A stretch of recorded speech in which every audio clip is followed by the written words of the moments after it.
Tapi pagi hari ini saya ingin sampaikan sesuatu kepada kita hari ini, yaitu temanya adalah diurapi untuk memperoleh kekayaan. Berapa banyak saudara yang mau terima kekayaan? Ya, kita lihat satu ayat, Ulangan 8 ayat yang ke-18. Ulangan 8 ayat yang ke-18.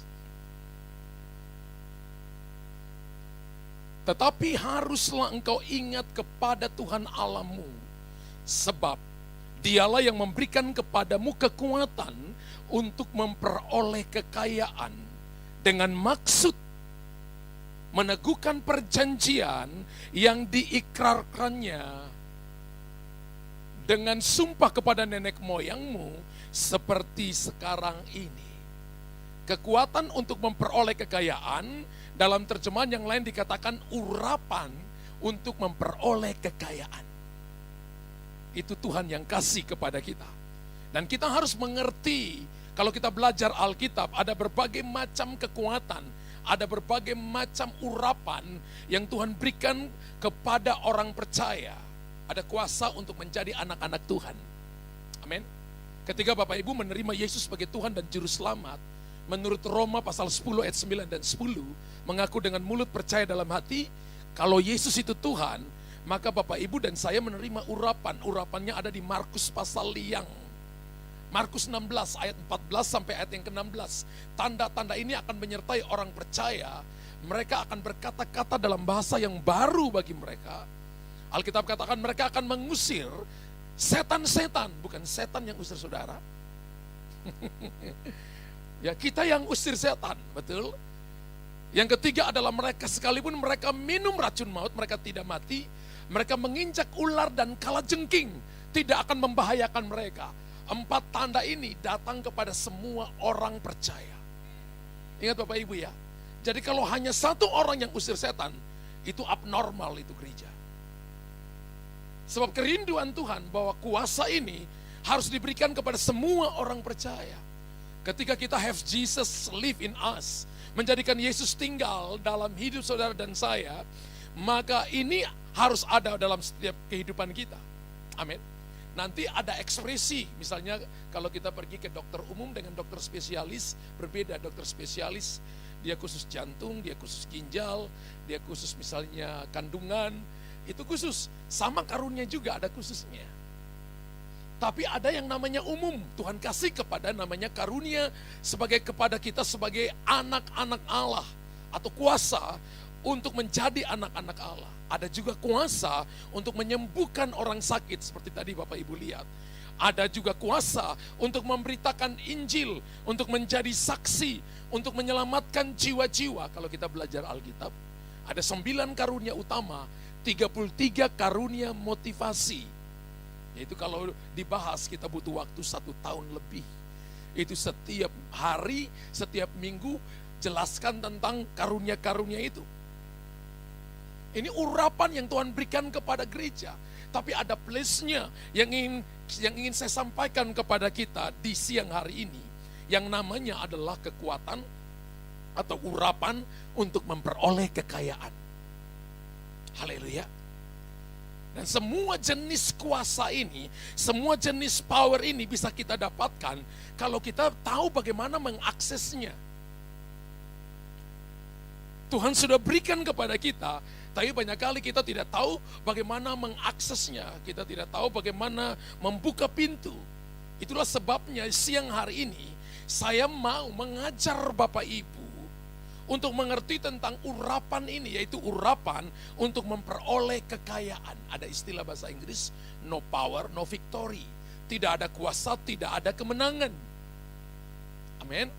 Ketika Bapak Ibu jadi orang yang diurapi oleh Tuhan, Bapak Ibu dipanggil dan diberkati oleh Tuhan, entah itu secara pendidikan, pikiranmu, entah itu secara keuangan, maka Alkitab katakan Tuhan berikan kepada Bapak Ibu kuasa untuk memperoleh kemenangan. Amin. Makanya saya lebih senang kalau gereja ada yang namanya ada bagian yang namanya bagian profesi dan bagian yang namanya apostole. Gereja nggak punya itu. Alkitab berkata bahwa Daud Alkitab berkata bahwa Yusuf, Daniel, Sadrak, Mesak, dan Abednego, mereka ada di dunia politik. Hari ini jujur saja Indonesia kita hidup karena keputusan politik. Keputusannya seperti apa? Baru kita doa puasa di gereja, kan begitu. Gereja harus mendidik, kita harus mendidik anak-anak kita untuk mereka masuk dalam dunia profesi dan dunia apostole untuk mereka menyuarakan suara kenabian. Adakah suara kenabian di sana? No. Sehingga saya katakan bahwa kita hidup karena keputusan politik. Kalau keputusan itu melarang kita ibadah, baru kita doa puasa. Daniel, Sadrak, Mesak, Abednego, Yusuf ada di tengah-tengah perpolitikan pada masa itu, dan mereka menyuarakan suara kenabian. Mereka boleh sendiri plus Yesus mayoritas.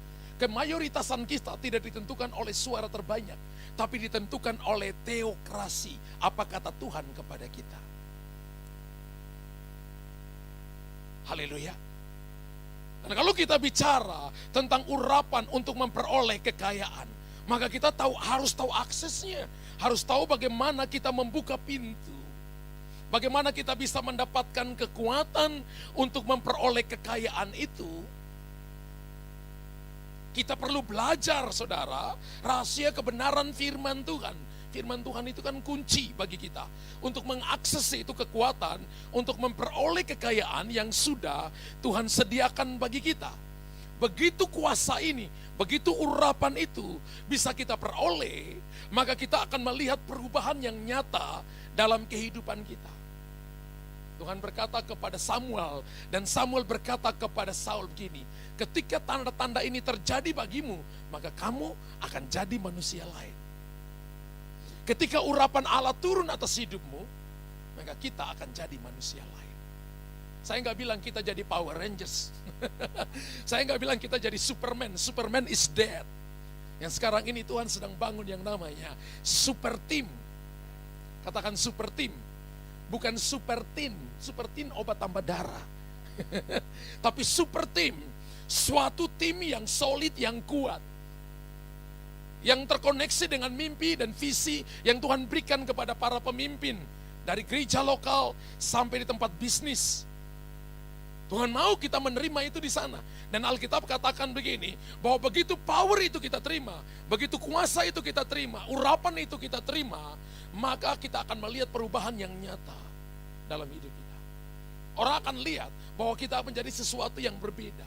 Berkali-kali ketika istri saya ikut saya pelayanan, dia selalu berkata begini, ketika kamu khotbah, saya lihat kamu jadi manusia yang berbeda di sana. Berkali-kali dia ngomong, dan saya juga, manusia yang berbeda, orang lihat seperti itu.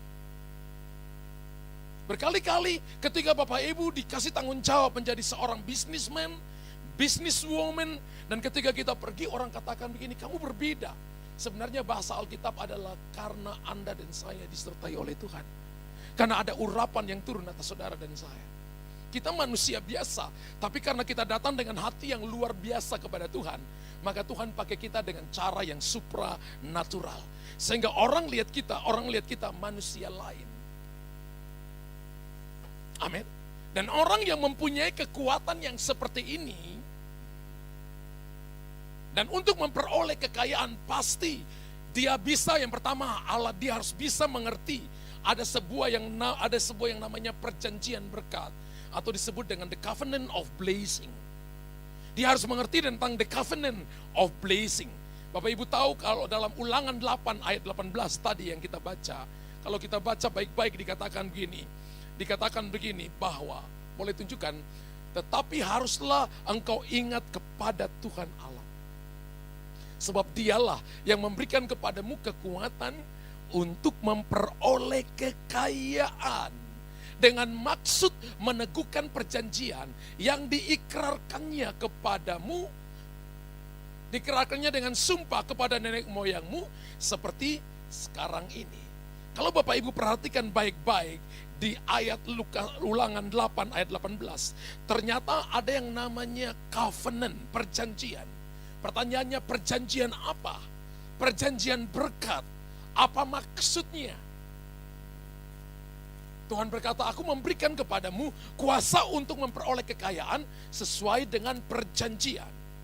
Kalau kita lihat dalam Ulangan 28 ayat 1 sampai ayat 14, nanti kemudian kita baca ayat 15 dan seterusnya, itu berkat dan kutukan.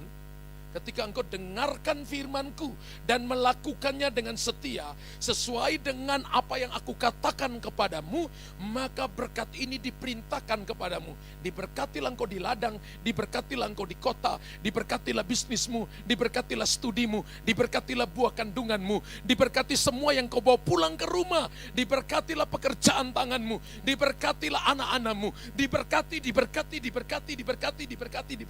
kalau engkau mendengarkan dan melakukan firman. Tapi ayat 15 dan seterusnya berkata begini, terkutuklah engkau ketika engkau tidak melakukan firman Allah. Terkutuklah engkau di kota, terkutuklah ladangmu, terkutuklah bisnismu, terkutuklah keluargamu, terkutuklah buah kandunganmu, terkutuklah anak-anakmu, semua jadi terkutuk.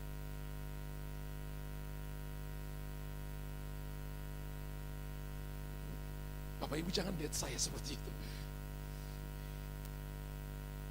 Alkitab berkata dengan jelas begini, Tuhan akan menggenapi janjinya dalam situasi dan kondisi apapun.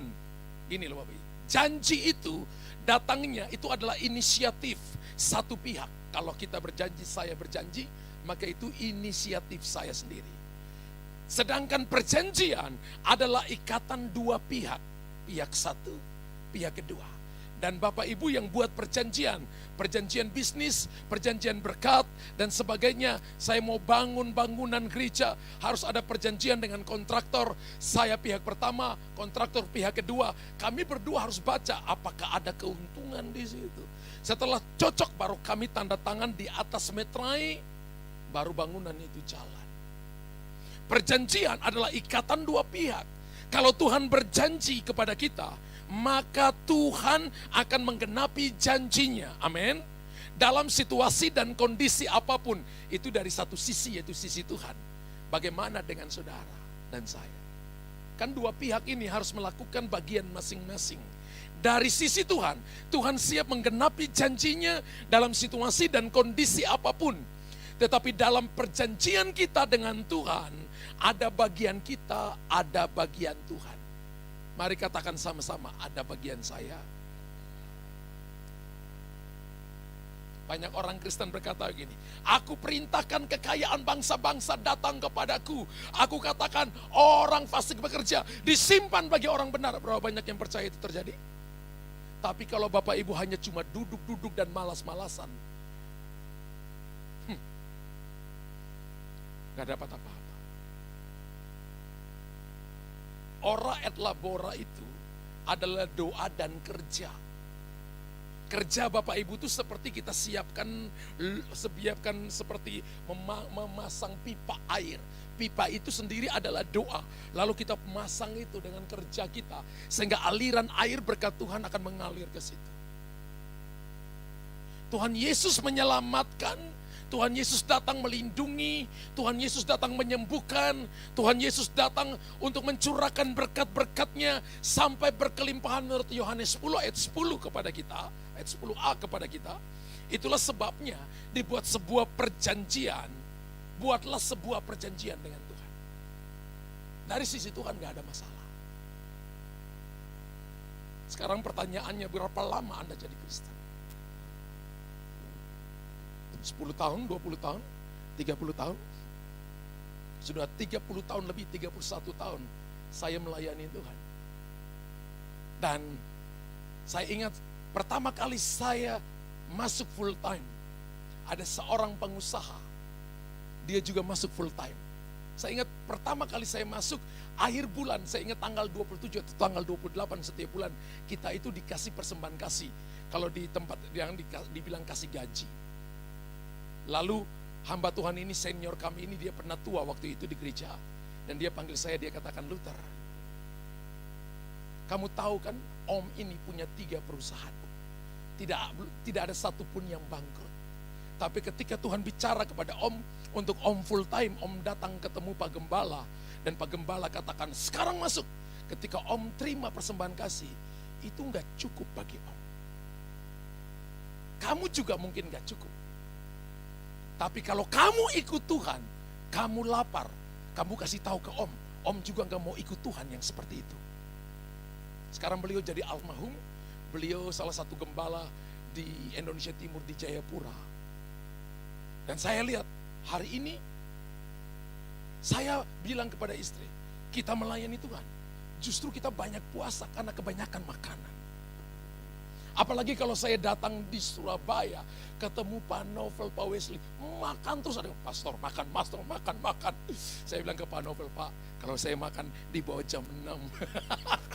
Sudah 1 bulan dia katakan ini, Pak, sudah saya ngatur di bawah jam 6. Bayangkan itu. Saya bilang ke istri saya, kamu kuat makan gak?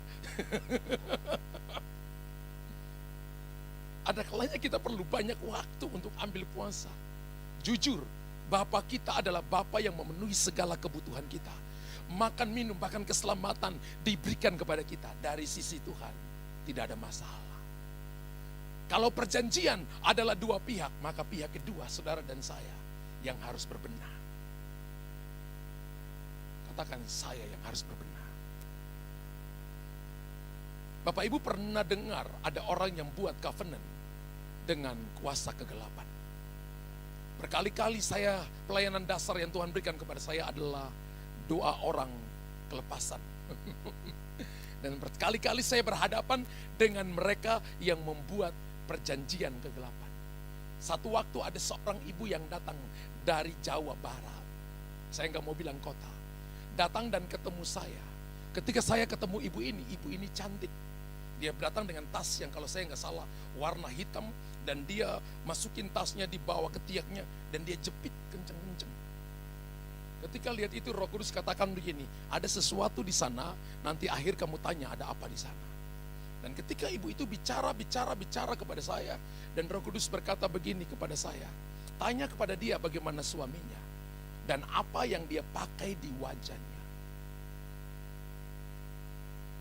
Ketika saya tanya pertanyaan itu, dia kaget. Dan dia di dalam ruangan, dia agak mundur dalam ruangan konseling, dia agak mundur. Dan dia katakan gini, Pastor Luther, siapa yang beritahukan kepada pastor? Saya katakan, saya aja tadi belum tanya nama ibu. Saya baru kenal ibu. Saya nggak tahu ibu siapa. Tapi Roh Kudus sangat tahu itu. Kemudian dia nangis. Dan dia berkata begini, suami saya pergi dengan wanita lain. Saya tanya berapa tahun? Sudah kurang lebih hampir 10 tahun. Dan dia stres. Kemudian ada teman yang berkata, kamu pergi kepada orang pintar ini, dan suamimu akan lengket kembali kepada kamu. Ketika dia pergi kepada orang pintar itu, Bapak Ibu dikasih yang namanya eyeshadow, blush on, lipstick. Ketika dia pakai, suaminya lengket kayak perangko. Tapi ketika dia masuk kamar mandi, dia mandi dan dia keluar, suaminya hilang berbulan-bulan. Dan saya tanya, ketika ibu datang ke sini, suaminya ada? Dia katakan, suami saya sudah pergi. Sudah kurang lebih 3 bulan, Pastor. Lalu apa yang dikasih oleh itu? Di bawah matanya namanya apa? Eyeliner, blush on, lipstick. Semua yang saya pakai, itu dapat dari orang pintar itu. Ada sebuah perjanjian kegelapan yang dia lakukan di sana. Dan saya katakan begini, saya mau tanya ibu, dalam tas ibu ada apa? Kemudian dia tarik tasnya, dia peluk tadi satu tangan, dia peluk dua-dua tangan, dan dia badannya agak miring menyamping ke saya. Mukanya berubah, dari muka yang cantik tiba-tiba jadi muka jadi beringas. Roh jahatnya memberontak. Saya katakan, malaikat kawal tempat ini, tarik muka ibunya duduk kembali pada posisi awal. Dan saya lihat tiba-tiba ada satu kekuatan yang tarik posisinya, mukanya balik lagi ke saya. Saya katakan, saya minta semua isi dalam tas itu. Dari tangan yang tadinya pegang kencang, kemudian dia los, ketika dibuka, semua peralatan untuk mempercantik diri. Dia nggak mau lepas itu karena dia pikir kalau lepas itu dia akan kehilangan suami selamanya. Dan Bapak Ibu ketika dia kasih kepada saya, doain kelepasan dari muka yang cantik itu. Tiba-tiba mukanya jadi benar-benar jadi tua, jadi jelek.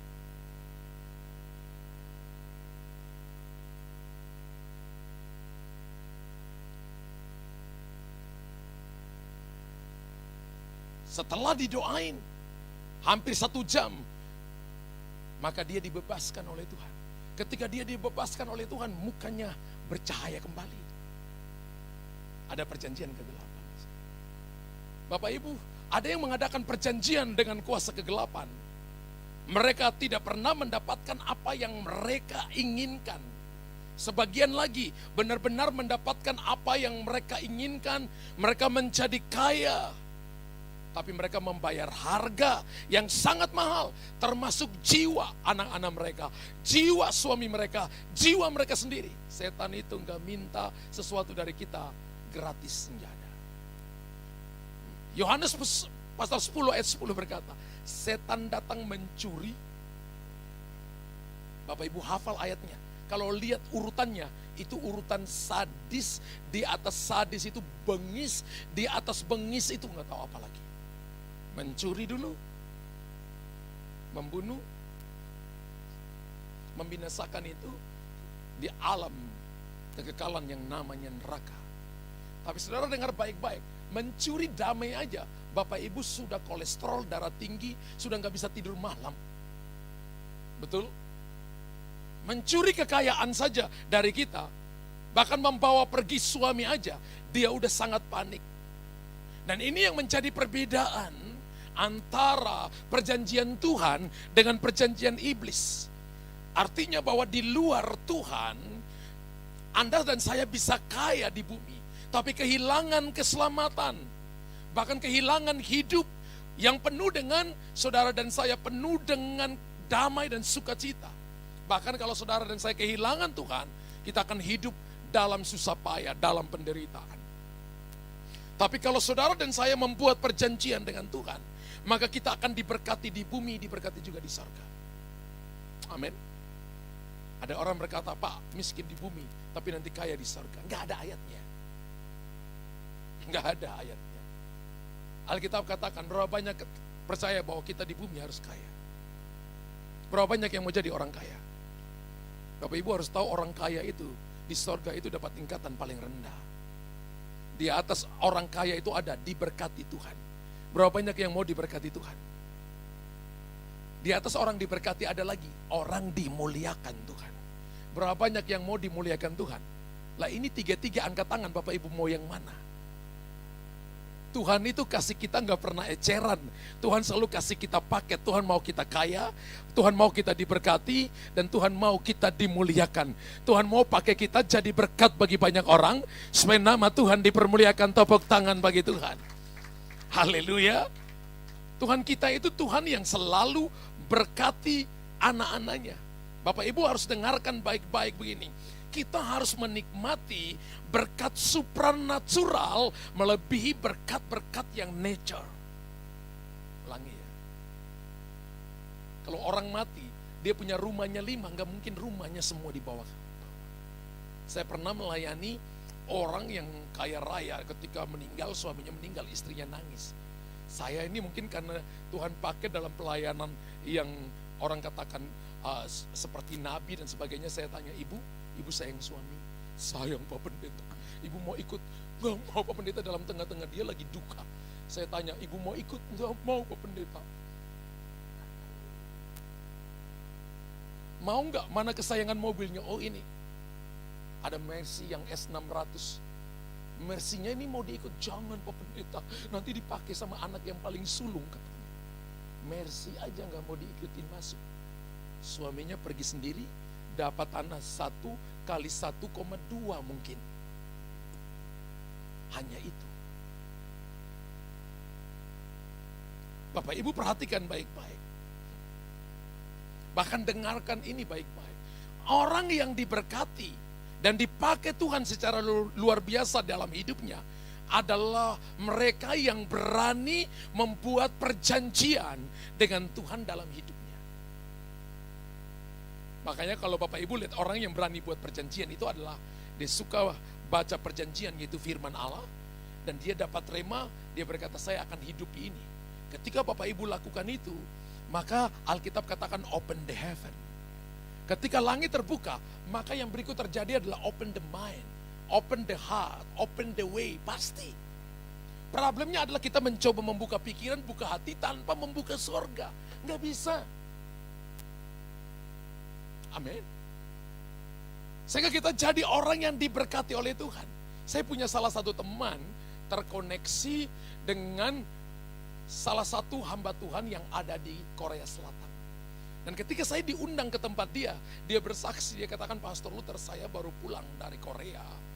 Dan dia berkata begini, saya dengar sebuah kesaksian, bahkan saya ketemu dengan hamba Tuhan itu, dia seorang bisnisman yang diberkati dengan luar biasa. Dan Pastor Luther, saya dengar kesaksian, ibadah raya 1 ada 4 kali ibadah. 4 ibadah itu gembalanya bersaksi tentang dia, bahwa setiap bulan dia memberikan perpuluhan di gereja, 40 miliar setiap bulan. Saya katakan, berapa Pak? Enggak salah. Dia katakan 40 miliar. Bapak enggak bohong nih. Enggak mungkin Pak saya bohong. Saya dengar langsung.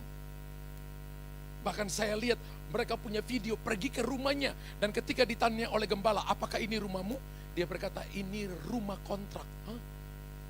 Gembalanya, kalau gitu kamu jangan kasih perpuluhan sebanyak itu ke gereja. Sebagian kamu beli rumahmu. Dia katakan, aku sudah punya perjanjian dengan Tuhan. Bahwa aku punya rumah, ada mobilnya 3. Aku ke kantor cuma naik 1 mobil. Rumah ini kamarnya ada 5, aku tidur hanya cuma di 1 kamar. Cuma 1 di tempat tidur. Di dalam ini ada mungkin 100 piring, tapi saya makan di 1 buah piring dan 1 sendok 1 garpu. Artinya saya cukup, tapi saya mau menabung. Saya mau investasi untuk bangun rumah saya di sorga, untuk extending the kingdom di muka bumi ini, memperluas kerajaan Allah di muka bumi ini. Saya katakan, wow, sudah 31 tahun lebih saya nggak pernah dengar Indonesia ada orang kasih perpuluhan setiap bulan dengan konsisten 40 miliar setiap bulan. Ada di sini yang pernah dengar? Bapak Gembala pernah? Saya pernah ada di gereja-gereja gede, tumbuh 21 tahun di sana. Saya juga belum pernah dengar. Karena biasanya perpuluhan itu bisa dilihat, ketahuan. Wow. Dia bilang, saya buat perjanjian dengan Tuhan. Dan saya akan terus lakukan itu. Saya tanya, mereka punya anak, punya istri. Dia katakan, anaknya 3, istrinya 1. Dan mereka support papanya. Mereka kuliah semua di luar. Ada yang di UK dan ada yang di Amerika. Wow. Apa dia semakin miskin? No. Bagian dia melakukan bagian perjanjiannya. Bagian Tuhan memberkati dia dengan more than enough. Mengalami abundantly. Berapa banyak yang mau mengalami abundantly? Haleluya. Orang yang diberi kehebatan spesial, orang yang diberikan kemampuan khusus dan berkat yang istimewa adalah mereka yang berani membuat perjanjian dengan Tuhan. Mungkin Bapak Ibu enggak kasih dalam bentuk uang, tapi Bapak Ibu katakan, seminggu aku berdoa puasa 3 kali untuk gereja lokalku. Dan ketika Bapak Ibu lakukan itu, maka bagian Tuhan memberkati saudara. Bagian Tuhan menjawab doa-doa kita. Itu sebabnya hari ini saya ingin menantang Anda dan saya. Menantang saudara untuk kita membuat deal khusus. Untuk kita membuat sebuah perjanjian dengan Tuhan. Jangan membuat perjanjian dengan dunia. Apalagi dengan setan-setan. Hidup ini harus ada sebuah perjanjian. Saya ingat pertama kali saya bertobat. Maka ketika doa pertama kali saya bilang untuk Tuhan begini, Tuhan pakai aku sesuai kehendak-Mu, bentuk aku sesuai dengan rencana-Mu. Dan saya lihat 2 tahun, 5 tahun, 10 tahun, saya lihat dibabak belur, dibolak-balik sama Tuhan. Lalu ketika saya dalam hati mau protes, Tuhan bilang, kamu ingat pertama kali kamu datang dan kamu berkata, Tuhan aku janji dengan Engkau, aku akan ikut Tuhan sungguh-sungguh, bentuk aku, pakai aku seturut kehendak-Mu, bentuk aku sesuai dengan rencana-Mu. Tuhan katakan, lah aku sedang lakukan, kenapa kamu teriak, kenapa kamu protes? Apakah kamu kehilangan sesuatu? No, justru aku berkati kamu. Apa perjanjianmu dengan Tuhan? Banyak kali satu saat nanti, di hadapan Tuhan yang akan dituntut dari orang percaya adalah kita ini bernasar tapi tidak menepati nasar kita. Alkitab katakan Jangan bernasar kalau kamu tidak bisa menepatinya. Lebih baik tidak bernasar daripada bernasar tapi tidak menepati nasar. Karena satu saat nanti akan menjadi hukuman bagi saudara. Gak ada amin. Amin. Nasarnya begini. Pakai aku Tuhan. Loh, Tuhan ayo pakai nanti dulu belum. Aku belum layak. Misalnya di gereja dipanggil Pak Gembala, panggil, ayo melayani. Nanti dulu Pak, banyak pergumulan. Kita tunggu sampai nggak ada pergumulan, itu artinya tunggu sampai mati. Selama masih ada nafas di kandung badan, masalah selalu akan ada. Dan masalah itu adalah sparring partnernya saudara. Masalah juga akan menjadi kendaraan untuk membawa kita lebih cepat sampai kepada tujuan. Hal yang kedua adalah Bapak Ibu. Yang pertama tadi adalah kita harus buat perjanjian. Berani membuat perjanjian dengan Tuhan. Yang kedua, bagaimana caranya kita membuat perjanjian dengan Tuhan. Dalam Alkitab ada seorang laki-laki yang berani membuat deal dengan Tuhan. Namanya adalah Abram. Dalam kitab Kejadian pasal yang ke-12, ayat 1 sampai ayat yang ketiga. Bagaimana Abraham membuat perjanjian dengan Allah. Kejadian pasal 12 ayat 1 sampai 3, Abram dipanggil Allah, berfirmanlah Tuhan kepada Abram, pergilah dari negerimu, dari sanak saudaramu, dan dari rumah bapamu ini ke negeri yang akan kutunjukkan kepadamu. Aku akan membuat engkau menjadi bangsa yang besar dan memberkati engkau, serta membuat namamu masyhur dan engkau akan menjadi berkat. Aku akan memberkati orang-orang yang memberkati engkau dan mengutuk orang-orang yang mengutuk engkau, dan olehmu semua kaum di muka bumi akan mendapat berkat. Kalau Bapak Ibu baca Kejadian 12 ayat 1 sampai 3, maka ada 5 berkat yang Tuhan berikan kepada Abram. Abram itu artinya Bapa yang mulia. Kejadian 17 diubahkan namanya menjadi Abraham, Bapa segala orang beriman atau Bapa segala orang percaya. Amin. Ketika Abraham mengalami yang namanya encounter with God dengan Tuhan, sebuah perjumpaan ilahi dengan Tuhan. Dalam perjanjian ini Tuhan berjanji memberkati anak cucu, berkat keuangan, berkat kemasyhuran kepada Abraham. Dan kalau kita perhatikan baik-baik, yang pertama yang Tuhan janji kepada Abraham adalah begini, aku akan membuat engkau menjadi bangsa yang besar. Ini berkat kepada anak cucu. Haleluya. Ini berkat kepada anak cucu. Saya lihat bahwa ada kalanya orang dengan yakin berkata begini, bahwa kekayaanku bisa untuk 7 turunan. Padahal dalam 1 turunan dia lihat bahwa kekayaan itu sudah gak cukup untuk dia. Saya lihat omnya istri saya, ya, dipakai, diberkati luar biasa. Pegang 38 perusahaan. Dan orang-orang ternama, kalau saya bilang orang ternama, termasuk penguasa yang lalu. Penguasa orde yang lalu ada di situ. Bayangkan ya, tinggalnya persis di pusat kota di Jakarta, dekat dengan Grand Indonesia, rumahnya di situ. Dan ngomong begini, diajak pergi ke gereja sama mama, sama saudara-saudaranya, berkata, om gak usah pergi ke gereja, keturunan om itu bisa untuk 7 keturunan. Bapak Ibu tahu, sebelum beliau meninggal, dia lihat semua hartanya habis, bis, tinggal rumahnya.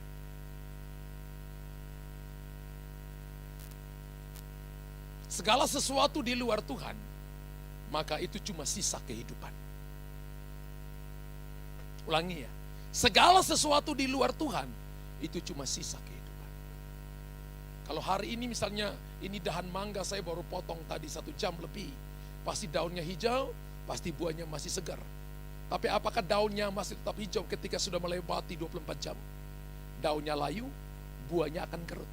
Kalau daunnya masih hijau, kalau buahnya masih segar, itu sisa kehidupan masih ada di dalam. Bapak Ibu masih diberkati hari ini. Bapak Ibu masih semuanya bye-bye. Bisnismu masih bye-bye. Anda tidak berdoa, Anda tidak cari Tuhan, Anda tidak datang membangun perjanjian dengan Tuhan. Semuanya masih bye-bye. Saya beritahu itu sisa kehidupan. Hati-hati. Rancangan Tuhan, perjanjian Tuhan bukan untuk menghancurkan kita. Yesus datang untuk memberi hidup, memberinya dalam segala kelimpahan. Setan datang mencuri, membunuh, membinasakan. Aku akan membuat engkau menjadi bangsa yang besar, memberkati anak cucu. Yang kedua, aku akan memberkati engkau. Kata memberkati engkau di sini adalah berkat dalam finansial, berkat keuangan. Bapak Ibu lihat begini, bahwa berkat keuangan akan datang kepada orang benar di tengah-tengah kegoncangan dunia yang tidak ada harapan. Bapak Ibu akan menggenapi Hagai pasal yang kedua, ayat 1 sampai ayat yang ke-20. Alkitab berkata, aku akan menggoncangkan langit, bumi, laut dan segala isinya, supaya barang yang indah-indah kepunyaan segala bangsa akan datang mengalir kepada orang benar. Tidak bilang datang mengalir kepada organisasi gereja, tapi kepada orang benar. Dalam organisasi gereja itu ada orang-orang benar yang akan diberkati di situ. Mereka akan menjadi bendahara-bendaharanya Tuhan. Mereka akan diberkati dengan keuangan supaya mereka akan menjadi berkat bagi banyak orang. Aku akan memberkati engkau. Wow. Yang ketiga yang Tuhan janji, menurut Kejadian 12 ayat 1 sampai 3, aku akan membuat namamu masyhur, berkat kemasyhuran. Kalau berkat untuk anak cucu, yang kedua berkat keuangan, yang ketiga berkat kemasyhuran. Yang keempat itu adalah menjadi berkat, engkau akan menjadi berkat. Jadi kalau Bapak Ibu diberkati secara finansial, Bapak Ibu anak cucumu diberkati, tujuannya ada, bukan untuk banggakan diri, tapi jadi berkat. Gereja jangan pernah lupa ini. Ketika kita diberkati, Bapak Ibu jangan lupa, ketika kita diberkati, Kisah Para Rasul menulis, sampai penutupnya ada 40 mujizat terjadi di sana. Satu hanya terjadi di gereja, 39-nya terjadi di dunia marketplace. 39 terjadi di dunia bisnis, di dunia kerja. Sampai hari ini Tuhan sedang bekerja di dunia kerja. Sedangkan di gereja, mimbar ini adalah tempat untuk gembala memberikan alat peraga kepada Bapak Ibu. Bapak Ibu praktekkan di dunia kerja, praktekkan di rumah, praktekkan di keluarga, praktekkan di tempat kerja. Sehingga membawa berkat dan menjadi berkat bagi banyak orang. Lalu berkat yang kelima adalah begini, berkati orang yang diberkati Tuhan. Bapak Ibu, kalau Bapak Ibu nolong seseorang, jangan bilang saya berkati dia. Lihat dulu apakah dia diberkati Tuhan. Prinsip memberkati adalah memberkati orang yang diberkati Tuhan. Alkitab berkatakan, barang siapa memberkati engkau, diberkati. Barang siapa mengutuki engkau, dikutuki. Jadi orang berkata, Pak, kalau yang sudah kaya, yang sudah diberkati, kan gak perlu lagi Pak. Justru kamu salah. Alkitab katakan justru kamu memberkati, kamu diberkati.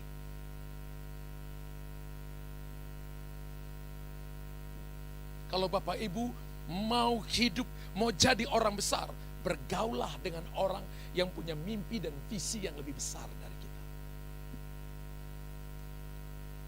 Kalau Bapak Ibu punya omset sebulan hanya 10 juta dan sudah berteman dengan temanmu ini 20 tahun, maka saya sarankan Anda cari teman yang baru yang omsetnya sebulan 100 juta. Maka 1-2 tahun kemudian omsetmu 100 juta. Karena cara kerjanya Anda belajar bagaimana untuk investasinya, bagaimana ngatur waktunya, bagaimana manajemennya. Anda waktu dengan atur dengan baik. Anda punya omset 1 bulan 100 juta. Kalau sudah 100 juta, cari teman yang omsetnya 1 bulan 1 miliar. Kau diam. Bapak Ibu sudah berteman berapa tahun? 20 tahun Pak. Berapa omsetnya? 10 juta, 15 juta sebulan. Karena hanya selevel. Sama, berteman dengan orang yang berdoanya hanya cuma 5 menit. Sudah berteman 50 tahun, ya 5 menit terus doanya. Cari temanmu yang berdoa 1 hari 1 jam. Lalu Anda akan lihat, wow, kamu doa apa sih? Pasti dibedain, doanya sama, satunya bilang, aku kalau berdoa mama papaku hanya 1 menit setengah. Apa yang kamu doa? Berkati mamaku, berkati papaku, berkati kokoku, berkati ceceku, berkati titiku, berkati meme-memeku, berkati anak-anaknya. Dalam nama Yesus, amin. 1 menit setengah. Tapi yang satunya, dia bisa berdoa begini, Tuhan aku berkati papaku, Tuhan, papaku masih hatinya jauh daripada Engkau. Jamah papaku, biarlah dia mengalami Tuhan secara pribadi. Dia selesaikan papa 5 menit. Mama kan lebih banyak cerewet. Selesaikan mama 15 menit. Koko yang paling besar belum bertobat. Sudah punya 3 anak, belum doa istrinya. Sampai di koko yang nomor 2 saja, sudah 1 jam. Padahal mereka ada 5 bersaudara. Anda akan belajar. Oh, ternyata untuk menarik potensi ini keluar secara spesifik, saya perlu bergaul dengan orang-orang yang tahu jalan di situ.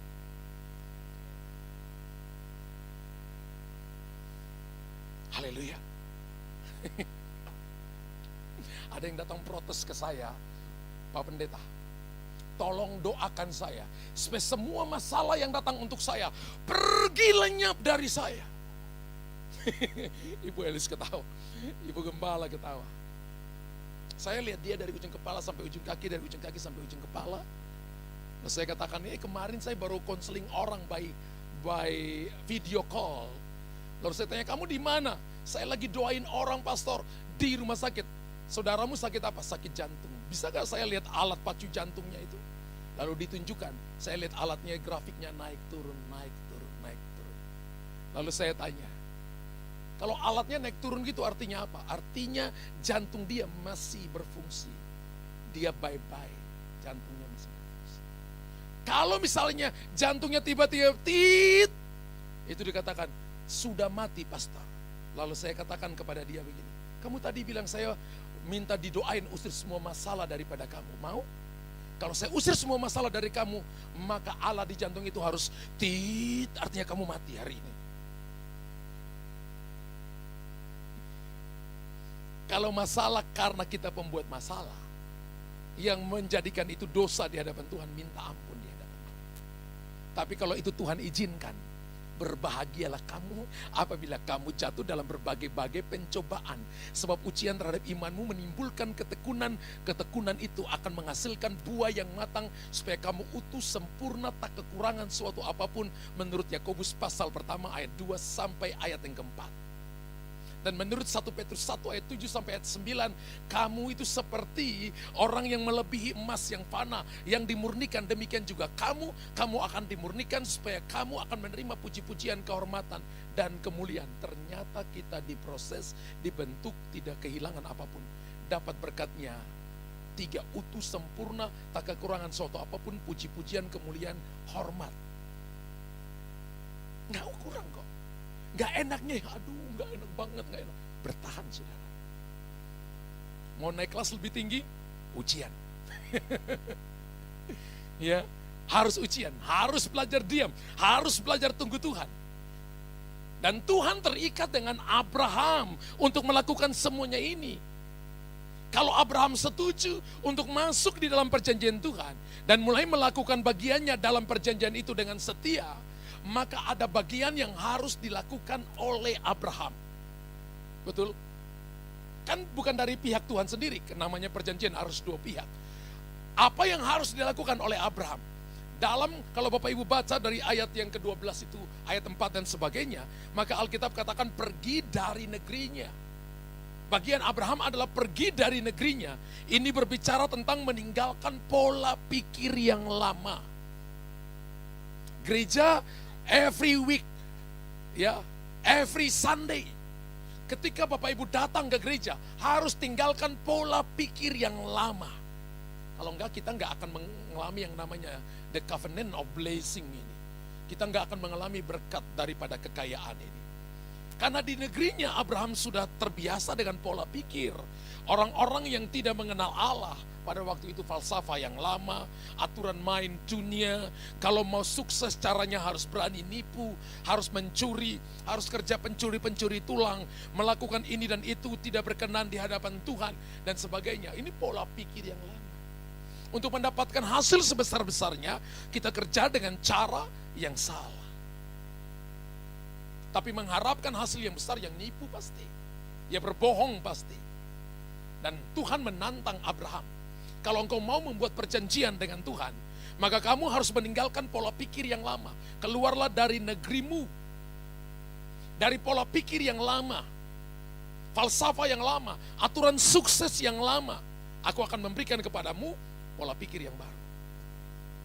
Amin. Dan aturan sukses yang baru itu adalah prinsip-prinsip keuangan yang alkitabiah.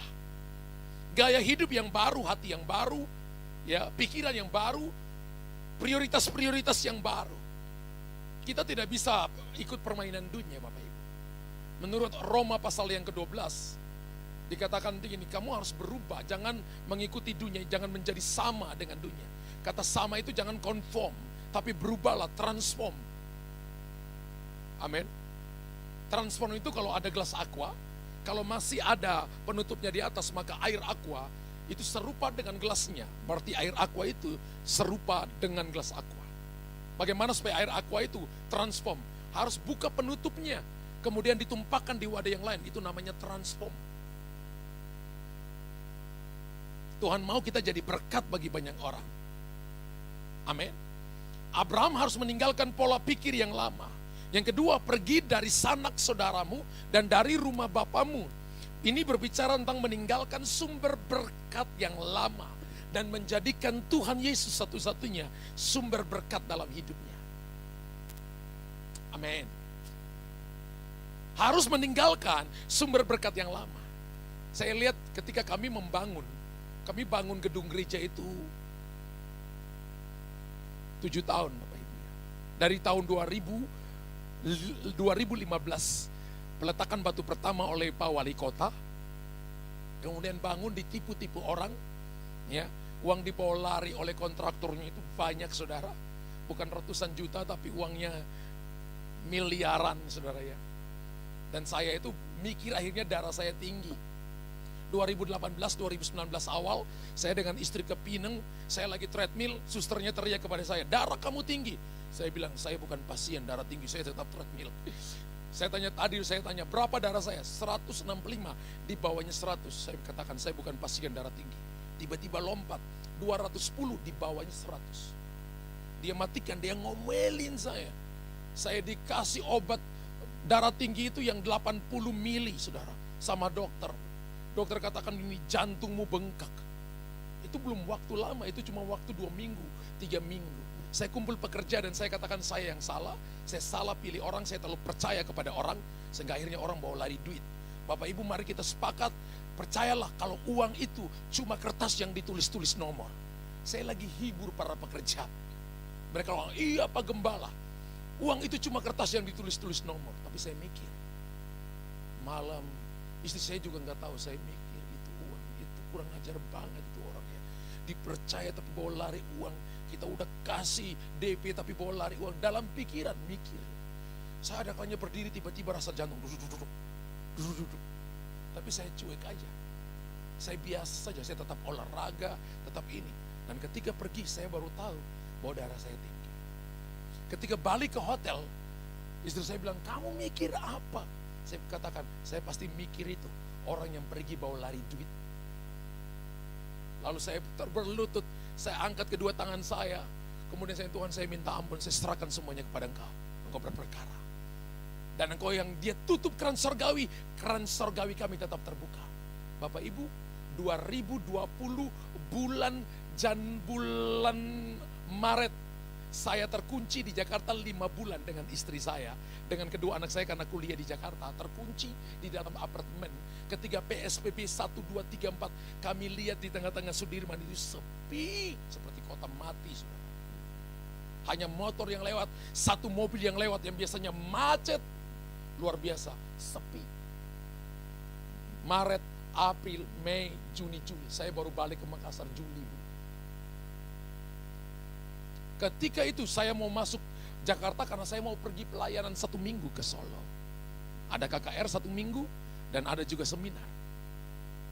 Dan ketika saya sampai, ada yang WhatsApp saya, pastor, gereja tutup, gereja bangkrut, nanti pastor makan apa? Saya bilang, saya ini anak lahir di Ambon, sudah terbiasa makan singkong, makan papeda. Ya, dia tanya kepada saya, nanti pastor makan apa? Saya nggak jawab. Tapi itu ganggu pikiran saya.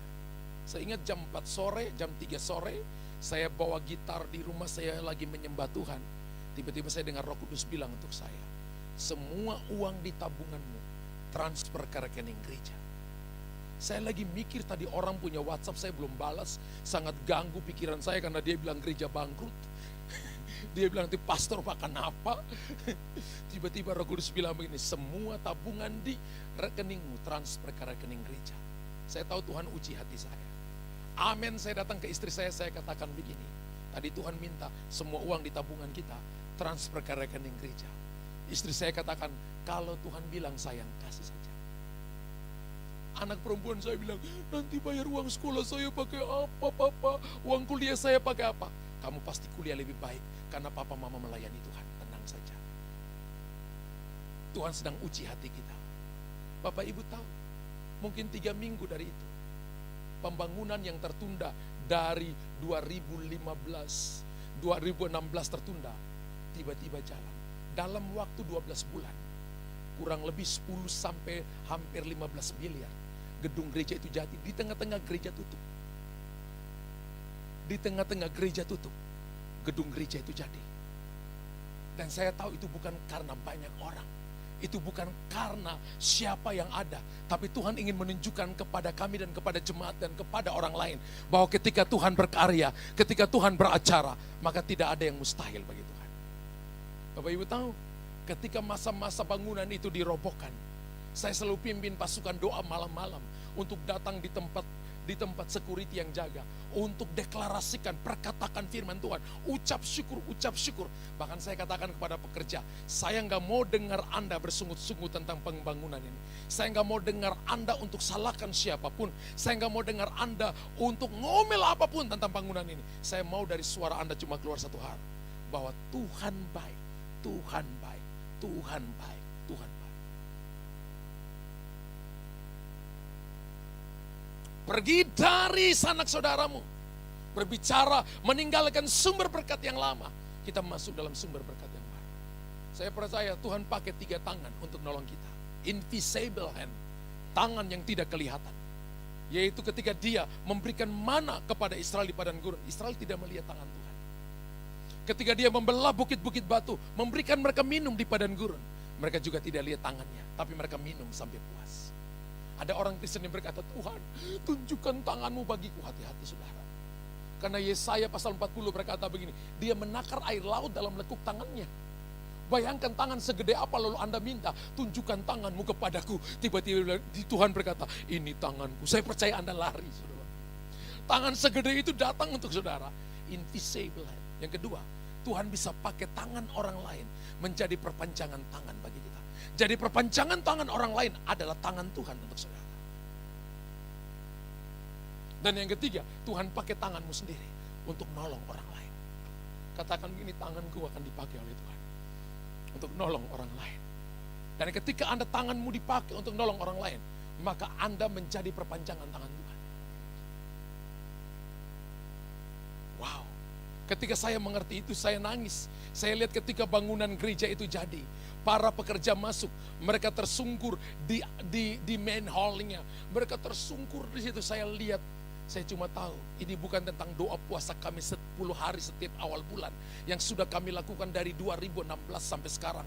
Ini bukan tentang kami menjaga hidup kami. Ini bukan tentang kebaikan kami. Ini bukan tentang apa yang kami lakukan, tapi ini tentang Tuhan dan kemuliaan-Nya.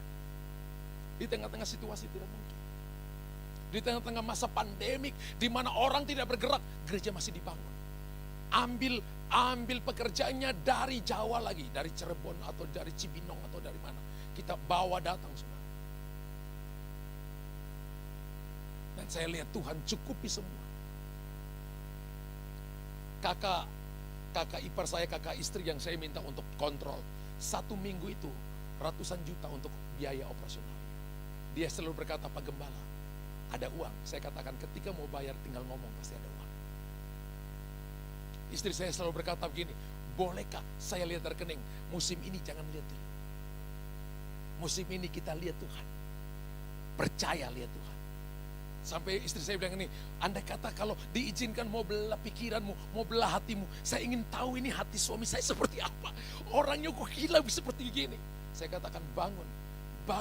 Dan saudara, bangunan gereja itu jadi tidak ada hutang bank 1 peser. Tidak ada hutang sama sekali dari jemaat sama sekali. Sama sekali. Zero. Dan Tuhan tolong dengan cara hebat, cara ajaib. Sangat amat luar biasa. Sekarang saya mau tinggalkan pola yang lama. Saya mau masuk dalam sumber-sumber yang baru. Amin. Wow, ketika Bapak Ibu lakukan ini, maka kita akan lihat perkara hebat. Yang ketiga, pergi ke negeri yang akan kutunjukkan kepadamu. Itu berarti bahwa hidup dan berjalan bersama dengan Tuhan sepenuhnya. Pergi ke negeri yang akan kutunjukkan bagimu. Abraham gak tahu kemana. Setiap langkah Tuhan yang pimpin. Setiap jalan Tuhan yang tuntun. Artinya mengikuti, berjalan bersama dengan Tuhan. Kita tidak lagi separuh-separuh mengikuti Tuhan. Betul? Tapi kita mau terus percaya kepada Tuhan. Trust and obey. Percaya dan taat kepada Tuhan sepenuhnya dalam mengikuti petunjuk, yaitu firman-Nya. Gak mudah. Sehingga hari ini kami punya ada komunitas yang namanya Speak the Word. Memperkatakan firman di bawah jam 10 pagi. Dan itu sudah dilakukan selama tahun 2020 mulai sampai sekarang. Setiap jam 10 pagi itu ada ratusan orang di sana yang mereka hafal, ibu-ibu rumah tangga yang sakitnya nggak tahu dari mana, sehingga mereka hafal firman, baca satu pasal, dapat satu rema, lalu memperkatakan di bawah jam 10 pagi. Dan mereka punya kesaksian, mereka ditolong, bisnisnya ditolong, keluarganya ditolong, sakitnya disembuhkan, sakit yang aneh-aneh disembuhkan oleh Tuhan ketika dia perkatakan firman Tuhan. Itu kami lakukan ketika kami ada di dalam situasi pergumulan. Dan kita lihat bahwa Tuhan tolong dengan cara yang hebat. Abraham tidak tahu sepenuhnya apa yang Tuhan perintahkan untuk dia perbuat. Dan kemana Tuhan akan suruh dia pergi. Kalau kita mau buat perjanjian dengan Tuhan, itu berarti dia harus menyerahkan hidupnya sepenuhnya kepada Tuhan. Kalau Bapak Ibu serahkan hidup separuh-separuh, kita nggak akan alami yang namanya Baal Prasim. Baal Prasim itu adalah God's breakthrough. Tuhan yang menerobos, kita nggak akan alami itu. Kalau dia mau deal dengan Tuhan, sama dengan Tuhan, mau tinggal bersama dengan Tuhan, itu berarti dia harus bersedia untuk taat melakukan apapun. Amin. Dan pergi kemanapun. Saya ingat ketika 2018, saya lagi doa, lalu Roh Kudus bilang untuk saya begini, saya minta yang terbaik dari hidup. Lalu saya jawab kepada Tuhan, saya sudah kasih hidup saya kurang lebih 30 tahun Tuhan, kepada Tuhan. Tuhan bilang, bukan itu yang aku minta. Aku tahu bahwa kamu sudah kasih hidupmu kepadaku. Tapi apa yang kamu punya, yang terbaik itu yang aku minta daripadamu. Lalu saya pikir, ada mobil, tapi apa ini cukup untuk bangun gedung gereja? Enggak cukup. Lalu ada suara lembut di hati saya, rumah yang kamu tinggalin.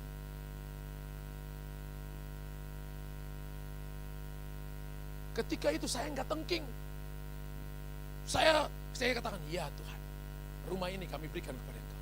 Setelah amin, saya langsung pergi.